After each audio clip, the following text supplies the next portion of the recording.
Tengan todos muy buenos días, agradeciendo su presencia a estas tempranas horas en día sábado. Tenemos el agrado de estar colaborando en este día con nuestro colegio médico en la educación médica continua.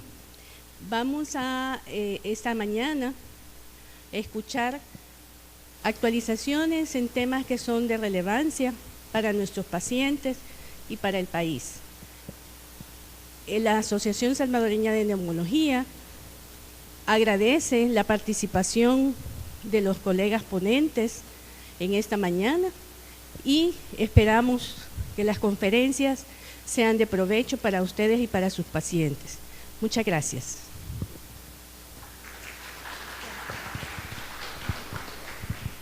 A continuación, hacemos pasar a los candidatos para la elección de Consejo Superior de Salud Pública. Quien va a llevar palabras es el doctor Eduardo Zuleta. Por favor, solicito puedan pasar.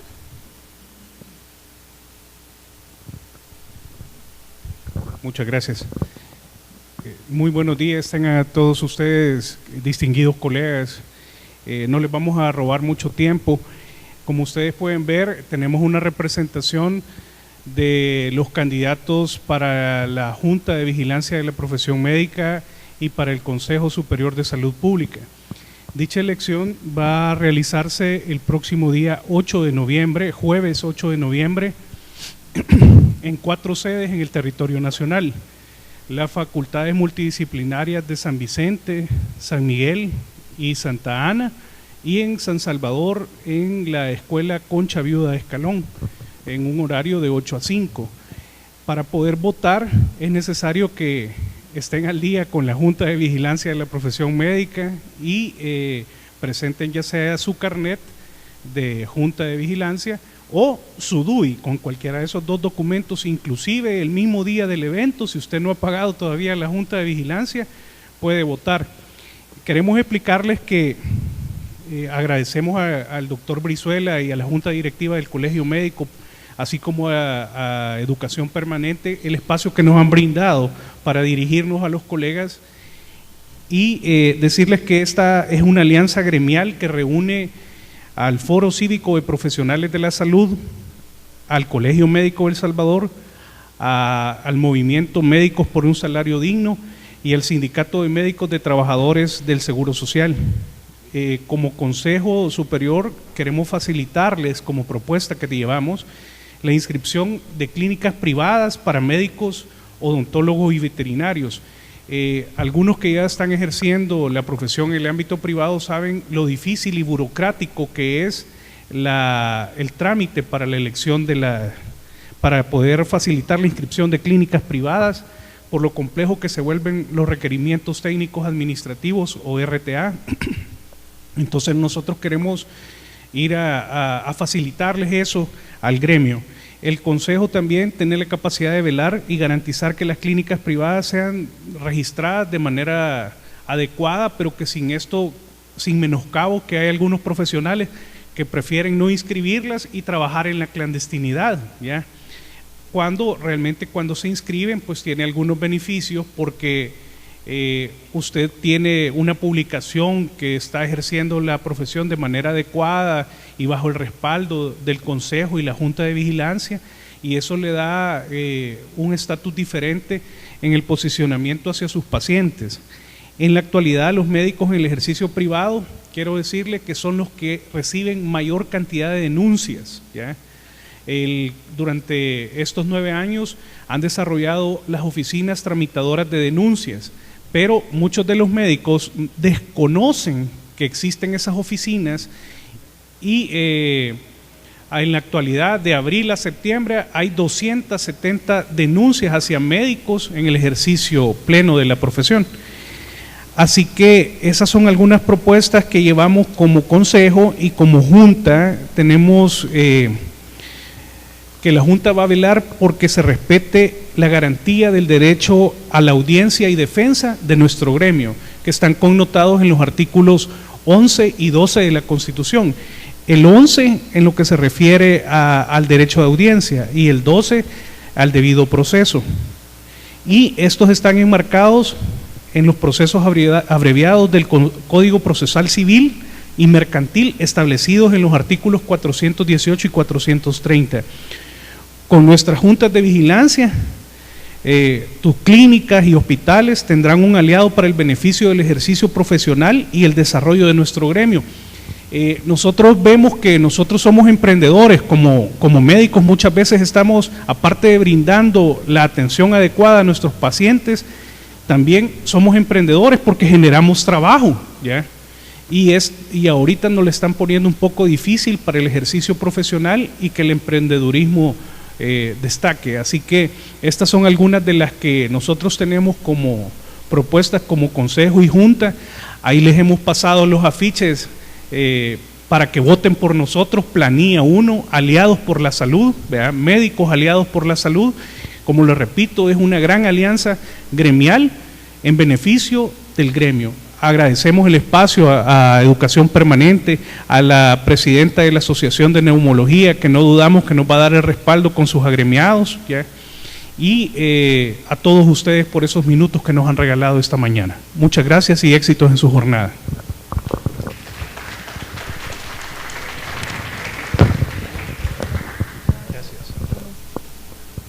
A continuación, hago pasar al doctor Castro Gómez, quien es el que va a leer el currículum de nuestros ponentes. Por favor, un fuerte aplauso. Buenos días a todos y a cada uno. Este día realmente es de felicidad para neumología, porque desde el año pasado teníamos esta otra presentación y yo en lo personal he visto, y la asociación como tal, el trabajo que se ha hecho los días sábados, y estábamos un poco así inquietos de la asistencia, pero realmente lo felicito porque es sábado y levantarse cuesta, en realidad. Entonces hoy vamos a hacer una jornada de neumología y creo que tienen en sus documentos el programa. Es variado y de temas, como dice uno, actualizados. En primer punto, nuestra santa tuberculosis, eternamente tuberculosis, que hay que saber y nunca se termina de saber. Para ello, ustedes saben que el país ha sido considerado por la OMS como un país en la avanzada contra la lucha contra la tuberculosis, y es por algo.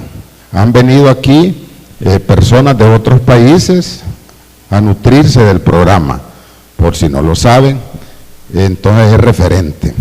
Pero siempre la tuberculosis anda muy activa, y hoy vamos a tener la oportunidad de escuchar al doctor Julio Garay Ramos, que es el jefe del Programa Nacional de Tuberculosis del Ministerio, con un conocimiento alrededor del comportamiento de esta enfermedad a lo largo de los años. Él es un médico regresado de la Universidad Nacional y con estudios de epidemiología en la Universidad Complutense de Madrid.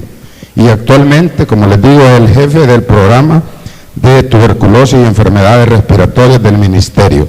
Él nos va a hablar sobre las nuevas directrices en el control de la tuberculosis aquí en el país. Con usted el doctor Julio Garay.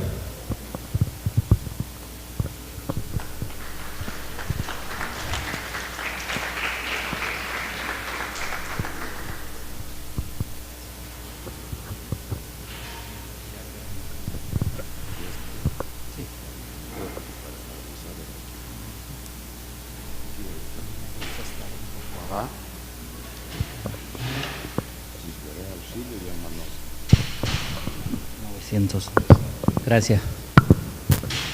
Buenos días. Un agradecimiento a la Asociación de Neumología por la invitación. Colegas desde mucho tiempo, maestros, alumnos, etcétera, etcétera. Creo que es una buena costumbre el mantenerse actualizados en temas que son tan actuales, pero estamos desactualizados. Si yo hiciese preguntas del ABC básico de forma intencional a todos ustedes sobre TV, me los quebraría a todos de 10-1, pero no es esa la intención. La intención es ver dónde estamos, qué deberíamos de aprender y por qué deberíamos de saberlo. Porque muchas veces convivimos con los problemas, con las patologías y no nos damos cuenta porque no hemos tenido oportunidad. Así es que felicitaciones a los interesados los interesados que están aquí para aprender estas nuevas actualizaciones. Soy muy sencillo en las ponencias para que las veamos en la vida práctica. Obviamente cuando me dijo él lo del currículo, yo he sido miembro del Comité de Luz Verde, que es el que aprueba los tratamientos para la tuberculosis farmacoresistente.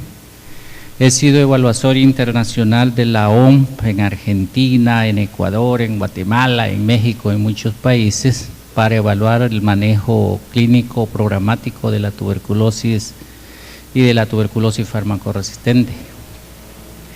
En la parte regulatoria estuve director de regulación y desde 20 años manejo el programa de tuberculosis, entonces he visto toda una evolución. Y comenzamos por algo muy sencillo. Hoy hay más tuberculosis que en toda la historia. ¿Y por qué? Muy sencillo, vamos a ver en la parte práctica. Una epidemia de gripe, el ADN de la gripe circula alrededor del mundo en 2 meses. En 2 meses le ha dado la vuelta al mundo. Pero un ADN de un Mycobacterium tuberculoso le da la vuelta al mundo para infectar a la población en 200 años. En 200 años. ¿Por qué? Una gripe. ¿Cuál es la transmisión de la gripe? Vía aérea, eminentemente aérea. ¿Y de la tuberculosis? Eminentemente aérea, eminentemente aérea. Estamos hablando de infección. ¿Y por qué? Cuando yo quiero prevenir el VIH-Sida, me pongo un preservativo y posiblemente en el 99 se puede evitar. Y para evitar contagiarme de tuberculosis, ¿qué puedo hacer? Si yo tuviera 3 cruces y cavernas pulmonares y estuviera tosiendo aquí, en términos de 2 horas dejaría millones de tuberculosis, de bacilos de tuberculosis en el aire. ¿Cómo se puede proteger? No podemos ponernos un preservativo en la nariz, no podemos dejar de respirar, no podemos dejar de respirar. Obviamente es imposible que podamos inhalar los bacilos y que los podamos llevar a los pulmones, ¿cierto? Entonces ahí viene un principio de salud pública. ¿Por qué no vamos a poder controlar tuberculosis en unos 16.000 años? Es porque no existe intervenciones eficaces de prevención para tuberculosis. Si yo quiero evitar la polio, me pongo la vacuna de la polio, evitar el sarampión y el 99% prevengo la palabra, infectarme del virus salvaje de polio y de sarampión, ¿cierto? Pero para TB, ¿me pongo BCG? No, siempre me voy a infectar, siempre me voy a infectar del bacilo de la tuberculosis. Eso hace que, como no tengo mecanismo eficaz de prevención y no puedo protegerme de forma externa, porque no puedo dejar de respirar, no puedo evitar contagiarme. Si en el ambiente existen bacilos, ¿sí? Si en el ambiente existen bacilos de la tuberculosis. Entonces, esa característica de que dura 200 años para dar la vuelta al mundo en el área de infección, se debe a que el bacilo de la tuberculosis es el único que tiene la capacidad de tener latencia. ¿Qué es latencia? Esa capacidad que tiene el bacilo de vivir en nosotros y no producir enfermedad, porque ninguna otra bacteria puede vivir en nosotros sin producir enfermedad, solo el bacilo de la tuberculosis. Eso hace entonces que para que nos enfermemos, el punto crítico anda no más de 100 años, punto crítico epidemiológico, porque aquí hablé desde el punto de vista de salud pública, sanitario, desde el punto de vista epidemiológico, porque casi no hay generaciones que duren más de 100 años hoy en día. Claro, porque si toda la comunidad se infecta y lo tiene de forma latente, algunos se enfermarán, otros no, desarrollarán al final de su vida la enfermedad, pasarán a las nuevas generaciones la infección, quedará esta generación infectada de forma latente, y por eso el punto crítico tenemos ahí. ¿Y por qué para la muerte el punto crítico biológico es a 50 años? Porque si usted tiene 100 personas con tuberculosis y no le da ningún tratamiento, el 50% se le va a morir, el 25% se va a curar solo sin nada, la va a sobrevivir, y otro 25% va a quedar de forma crónica, la tuberculosis de forma crónica. Eso hace que estas ondas epidémicas de la tuberculosis que vienen desde Tutankamón en los faraones, hoy en día tengamos más tuberculosis, 10,5 millones de tuberculosis cada año. Solo el país de la India tiene 1.800.000 casos cada año. Obviamente, como carga de tuberculosis de nivel mundial, América solamente tiene el 3% de toda la tuberculosis del mundo, solo el 3%. Por eso nosotros como América hemos logrado como continente los objetivos de desarrollo en el tema de TB, las metas, las estrategias, etcétera, etcétera. Nosotros tenemos como país el 0.003 de toda América, porque Brasil tiene la mayor cantidad, Perú y los demás países. Nosotros tenemos poco. Sin embargo, por población tenemos bastante carga. Si el mecanismo es eminentemente aéreo, hay 3 formas del ABC por las que debemos de comenzar. ¿Cómo se controla? Entonces, el tema si es eminentemente aéreo y se transmite exclusivamente por las personas tosedoras que tienen una forma pulmonar positiva. Comencemos entonces donde invertimos los esfuerzos. Esta lámina es muy sencilla, pero es para hablar 2 horas. Si todos estamos infectados, yo tengo una PPD de 22 por ahí, y ustedes tendrán igual entre 15, en el ambiente médico así es. ¿Qué pasa? Deberíamos de invertir aquí, acá o acá. Tuberculosis es la única enfermedad que al no tener intervenciones eficaces de prevención, nosotros comenzamos por encontrar la fuente de contagio a quien le damos tratamiento para evitar que se muera. Al darle tratamiento, nosotros cortamos la cadena de transmisión y evitamos que esta fuente de contagio exponga a la población. Al exponer a la población y al cortar la fuente de contagio, nosotros evitamos a no exponer a esa población que esta población se infecte y tenga una infección subclínica como la que tenemos nosotros. Y obviamente si no tenemos infección, no vamos a pasar a enfermedad. Si nosotros no tenemos claro que todos con flema por más de 15 días, pérdida de peso, fiebre, sudoración nocturna, son las 4 clásicas signos y síntomas para pensar en tuberculosis, nunca vamos a comenzar a pensar en este bloque. Aquí se comienza a pensar aquí para evitar esta exposición y evitar de que las poblaciones se nos contagien. Pero esos signos y síntomas son tan frecuentes y comunes para muchísimas enfermedades. Un dengue da eso, una infección de vías urinarias da mucho de esos síntomas. Entonces, los signos y síntomas de la tuberculosis son tan inespecíficos que cualquier enfermedad tiene 2 o 3 de esos signos y síntomas. ¿Cómo estamos como país? Y cuando a mí me preguntan cómo estamos en el tema de tuberculosis en el país, la pregunta que les hago es, ¿de cuál de los 2 mundos quiere que le hable? ¿Del mundo de la tuberculosis de la población general o del mundo de la tuberculosis de los privados de libertad? Que es completamente diferente, completamente diferente.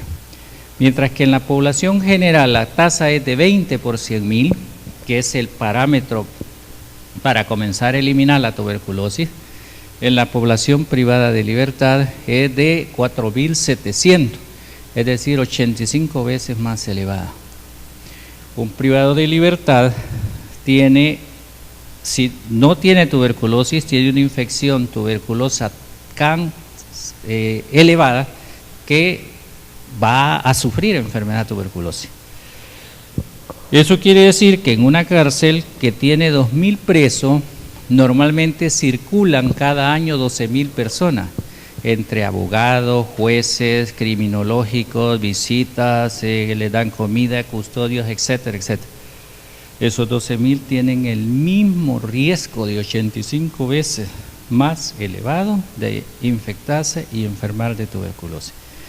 La tasa de país, incluyendo los penales, es de 55, pero la tasa de nosotros que estamos fuera de la cárcel, que somos 6.500.000, es de solamente 20 por 100.000. Esta es la tasa de los que estamos afuera.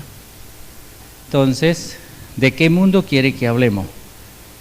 ¿De los que estamos afuera o de 40.000 privados de libertad que tienen una tasa de 85 veces más de los que están?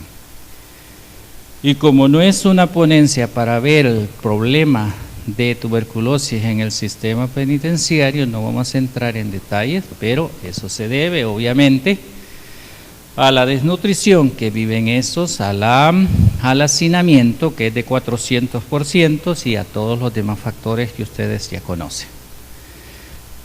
Nosotros somos asegurados, todos los que estamos aquí. Vean, la tasa de la población asegurada anda de 27 por 100.000. ¿Por qué será? Hay grupos poblacionales que tienen 10, 15 veces más de riesgo. El privado de libertad tiene 85, que son obviamente el VIH-Sida, siguen los trabajadores de salud, los inmunosuprimidos, diabetes y enfermedades crónicas. Son 9 grupos específicos a los que nosotros dedicamos estrategias específicas.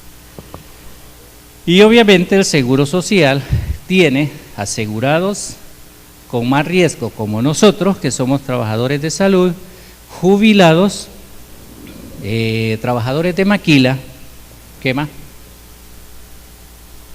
Entonces, por eso varía la tasa. Si yo le quito la carga de tuberculosis de penales, que es el 50%, vean que la carga de tuberculosis que nos estamos fuera es muy baja. Sí, más de la mitad está de la tuberculosis está en los penales. ¿Y por qué no la podemos controlar en los penales? Primero, porque penales no depende del Ministerio de Salud, depende del Ministerio de Justicia, y el Ministerio de Justicia, la Dirección de Centros Penales, y la Dirección de Centros Penales tiene su unidad de clínicas médicas, y por lo tanto la prioridad para justicia es la seguridad y no la salud. Eso hace que, obviamente, Hay 80 con tuberculosis en el penal de Barrios, el siguiente día los meten al penal de Izalco. Todas esas áreas que no tenían casos de tuberculosis le meten 80, contagian a 5.000 que estaban ahí y es la de no parar. ¿Se imaginan lo que sucede? Bueno, nos preocupamos de la tuberculosis en todo sentido y hay de todo tipo, pero la preocupación debe ser los casos contagiosos, bacilíferos que exponen a las poblaciones, y a esos le llamamos casos nuevos, bacteriología positiva. Para nosotros eso es la sumatoria de los que hacemos por baciloscopía, es decir, muestra directa en una lámina que se ve al microscopio, las que se hacen con GeneXpert, que son pruebas moleculares, y las que se hacen a través de cultivo del lobo estañense. Como hace un par de años introducimos en el país los que son pruebas moleculares, muchos no creen que es un cultivo, que no sé qué. Las pruebas moleculares son el invento mejor, creo yo, para, así como los celulares es el peor invento de la sociedad, porque distraen a la gente, pasan chateando, le están controlando, etcétera, etcétera. Es el GeneXpert el mejor invento para detección de la tuberculosis. ¿Qué es? Lo inventaron los gringos para los ataques del anthrax en tiempos de hace como 15 años. Y es muy sencillo explicarlo. El GeneXpert es un pequeño cartuchito al que le metemos un poquito de esputo del paciente. Se mete en una maquinita, la maquinita lee el ADN exclusivamente del Mycobacterium tuberculoso. Si hay un Mycobacterium bovis o un Kansasi o otro Mycobacterium, no lo lee, solo lee el ADN del Mycobacterium tuberculoso.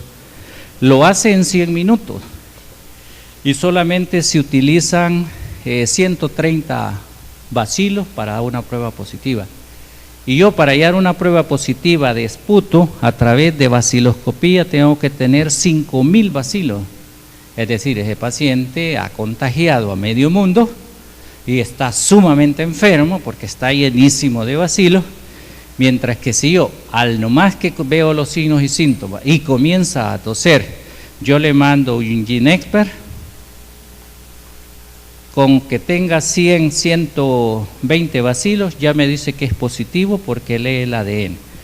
Si me dice que es negativo, yo estoy seguro que no tiene Mycobacterium tuberculosis, puede tener otro Mycobacterium. Y además me dice si es sensible o resistente a la rifampicina, que es uno de los medicamentos básicos, pilares básicos en el tratamiento de la tuberculosis. Mientras que el cultivo yo tengo que esperar 60 días, aunque es más sensible y específico porque con 7 bacilos ya me puede crecer, pero tengo que esperar 60 días. La sumatoria de los tres, tienen bacteriología positiva. La nueva norma, yo tenía un paquetito de normas, tal vez la doctora Alonso de Rodríguez, si me recuerda, se los voy a mandar con Marips para la biblioteca de él. Hemos sacado 4 documentos nuevos: las directrices del manejo de la coinfección, la norma técnica y TB-VIH. Lo que recoge las actualizaciones que hacemos cada 2-3 años con un equipo muy grande de neumólogos, internistas, salubristas y todo, es adaptar las nuevas directrices de la OMS, tanto en el tema diagnóstico como manejo y tratamiento para todo el sector salud. Estas normas se sacan en el diario oficial y son de cumplimiento tanto en el sector público como en el sector privado. Por lo tanto, deberán de cumplirse en el tema de diagnóstico y tratamiento. Recuerden una cosa, que en el país, por ley, solamente pueden comprar medicamentos antituberculosos el Seguro Social y el Ministerio de Salud. Y eso es a condición de evitar la farmacoresistencia. Si no fuera así, El Salvador tuviera cientos de casos de tuberculosis farmacoresistente. Pero por eso es que Perú tiene venta libre y tiene 2.800, 3.000 casos de tuberculosis farmacoresistente, y cada caso cuesta $15.000 el tratamiento. El país tiene entre 2 a 3 casos de tuberculosis farmacoresistente al año. Entonces, comparado con otros países, nosotros el tema de la farmacoresistencia no es nada. Por el poco tiempo, que ya tengo la mitad del tiempo, vamos a ir un poco rápido porque esto ustedes lo pueden consultar en línea, estudiarlo, verlo, y vamos a ir a los conceptos más importantes. Esto, obviamente el ministerio es el ente rector, el Seguro Social implementa la norma que nosotros damos, igual que las otras entidades del sector. El ámbito de aplicación lo ponemos Sistema Nacional de Salud, que incluye el Seguro Social, porque el que muchas veces tenemos dificultades, públicos o privados, en el ejercicio de su función. Quiere decir que en su clínica particular esto les abarca. Y eso es importante por el tema de la demanda. Hay que protegerse de eso. Las definiciones: una bacteriología positiva es el que le hizo baciloscopía, ya dijimos, o cultivo o pruebas rápidas a través de el método de Ginecper, pero se llaman pruebas rápidas o pruebas moleculares. Solo existen 2 casos de tuberculosis: el caso bacteriología positiva y el diagnóstico clínico. Un paciente tiene derecho a ser diagnosticado clínicamente e incluyen estos. Los casos se diagnostican por radiografías, a través de otras pruebas de laboratorio. Nosotros definimos muy bien lo que es caso de tuberculosis y lo que es infección latente tuberculosis. Nosotros solamente tratamos a los casos de tuberculosis con 4 drogas. Países como Estados Unidos, que tienen muchos recursos, hacen pruebas como IGRA o TB, Stop TB, que son pruebas que detectan anticuerpos, y ellos les dan tratamiento a la infección tuberculosa latente al 100%. Si yo lo hiciera en el país, tendría que dar tratamiento de la infección latente aproximadamente a 5 millones. No tenemos recursos para todo eso. Entonces, un caso de tuberculosis pulmonar es el confirmado bacteriológicamente. Y un TB extrapulmonar es el que está fuera del parénquima pulmonar. Antes la pleural era extrapulmonar, ahora la pleural es pulmonar. Primer cambio. Pulmonares, bacteriología confirmado. Vean, localización. Hablamos de pulmonar y de extrapulmonar. Pleural, nódulos linfáticos, abdomen, tracto geniturario. En El Salvador la que más prevalece es la ganglionar, especialmente en los niños, que ha aumentado bastante la tuberculosis en niños, pero es porque la estamos detectando más. La que es confirmada a través de estos métodos, si a ustedes le llevan de una prueba de ELISA para TB, que hay, 2 están aprobadas por la OMS, las pruebas de ELISA, solo para estudios. No es confirmatoria para decir que es bacteriología positiva. Las pruebas de ELISA. Caso de tuberculosis. Adolece la enfermedad, Tiene que ser de micobacterio que presenta cultivo positivo, Ginecper, u otro método diagnóstico autorizado. Nosotros solo tenemos esos 3, porque las otras lo que detectan son infección tuberculosa latente. Caso índice. Si nos ponemos el ambiente de las cárceles, los 2.500 casos de tuberculosis que tenemos dentro de la cárcel, cada caso es un caso índice. Por lo tanto, todos los que están a su celda alrededor son contactos. Caso nuevo, aquel que no tiene historia de haber sido diagnosticado antes ni haber sido tratado, es decir, que no había tomado medicamentos antituberculosos. Y el previamente tratado, el que se verifica que de veras tenía un tratamiento antituberculoso. Muchas veces el paciente le dice, padecí de los pulmones y me dieron tratamiento. Si no hay constancia que hayan sido medicamentos antituberculosos, ese no es previamente tratado.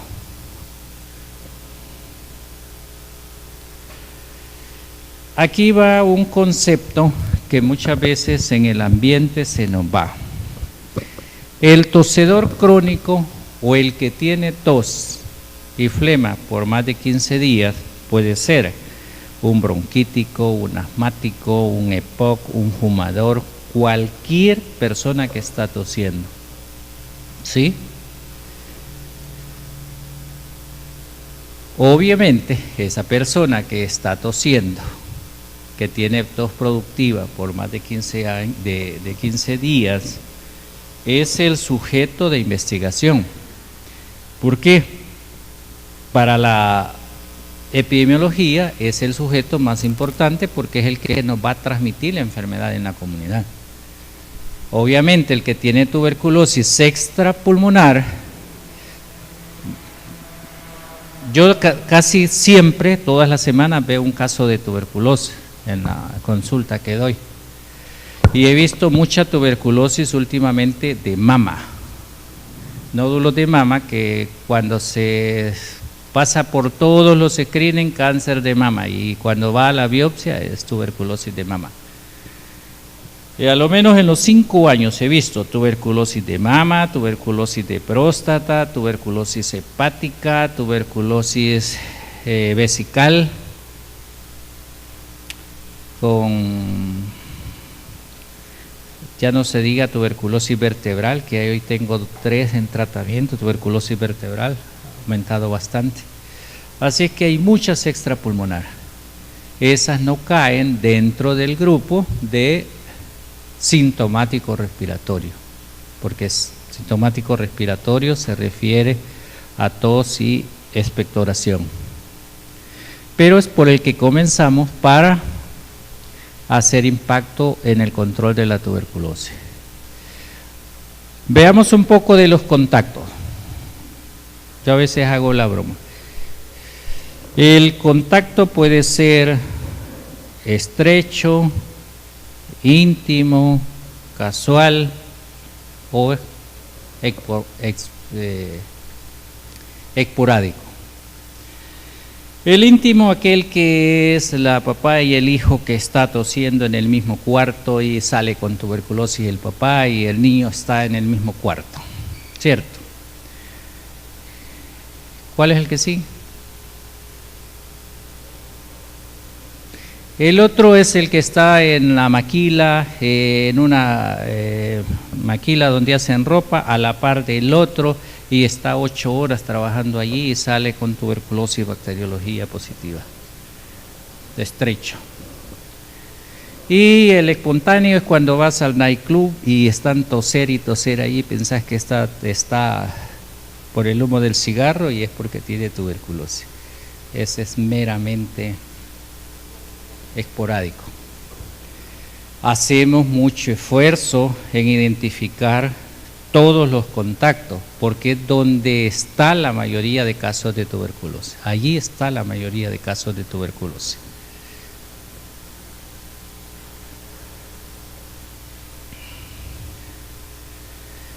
Un contacto examinado, esto es clave. Se le ha realizado una evaluación clínica, radiológica o microbiológica por un personal de salud. Normalmente el Bloom tiene mucho eso. Llevan al niño, ¿y por qué lo trae? Es que la mamá tiene tuberculosis. Entonces al niño hay que hacerle 5 cosas. Ya tiene 4 minutos. Ya tiene el antecedente, ya que tiene un caso, ya tiene la PPD, tiene la radiografía y con eso se decide, ¿es caso o es contacto? Pero todo niño menor de 10 años, siendo contacto de un caso bacilífero, se ha ganado la quimioprofilaxia o el tratamiento preventivo. Las condiciones de egreso, que ustedes ya se lo pueden, el paciente puede ser curado porque entró positivo y salió negativo, puede terminar su tratamiento, pero si no le hizo la baciloscopía. Un paciente cuando es diagnosticado de TB, reciba o no reciba tratamiento, tiene que ser ingresado al sistema. Y si murió antes de la primera dosis de tratamiento, pues hay que reportarlo como muerte por tuberculosis. El sistema de la OMS así nos pide. Los pacientes pueden adquirir resistencia, primaria o secundaria. Si tiene una resistencia a una sola droga le llamamos monoresistencia, pero si es resistente a isoniazid y rifampicina, que son los 2 pilares básicos, ese le llamamos que es MDR o multidrogoresistencia. De allí conceptos elementales, se les da consejería, pero quería ir a un tema que es, estos son los equipitos de Ginecper, este es la maravilla de los cartuchos de Ginecper. ¿Cuánto valen? Solo $10 vale para nosotros, pero en lo privado valen no sé cuánto, creo que 80, ¿cuánto? ¿Cuánto? $200 vale en lo privado. Yo compro todos los años 25,000 cartuchos de eso para hacerle a los que están tosiendo y son diabéticos, tienen VIH y se sospecha TB y privados de libertad. Voy a ir a un concepto tan elemental que cada vez que yo voy a los hospitales me escandaliza. Control administrativo. Y eso está en el control ambiental, en esto. Les digo yo a los internos cuando yo voy a las emergencias, paciente malísimo tosiendo allí y muriéndose, y estás aspirando, sí. ¿Y por qué no tenés la mascarilla? No, no la tengo. Esto se llama mascarilla quirúrgica y se le pone al paciente para que no lo escupa a uno.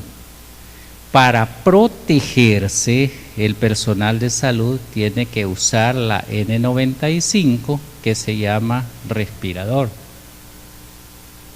Muchas veces esta le clavan al paciente que ya tiene una insuficiencia respiratoria y respirar con esto cuesta bastante.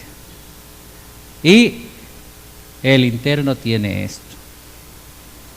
Esto ha sido diseñado para no contaminar el campo quirúrgico, ¿cierto? Para eso ha sido diseñado, no para evitar que el cirujano no inhale los bacilos tuberculosos. Este es para que el personal de salud no inhale los bacilos tuberculosos, porque aquí no pasa.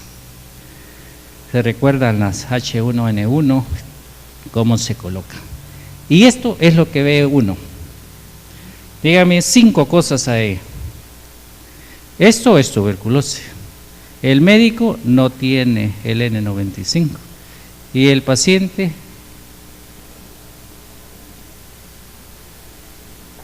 y lo está examinando. Imagínense con estas características y esto. Entonces, ¿cómo los trabajadores no somos los más expuestos si tenemos esas conductas? Esto es Río de Janeiro. Vean la maravilla de este lado y las favelas de este lado. ¿Creen que este muro detiene el bacilo tuberculoso? Y por último, algunas, creo que no me la carga esta, que era el mensaje.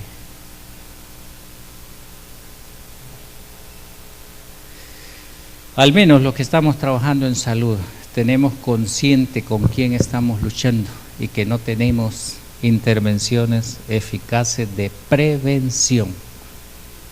No te va a dar sarampión, pero sí te va a dar tuberculosis.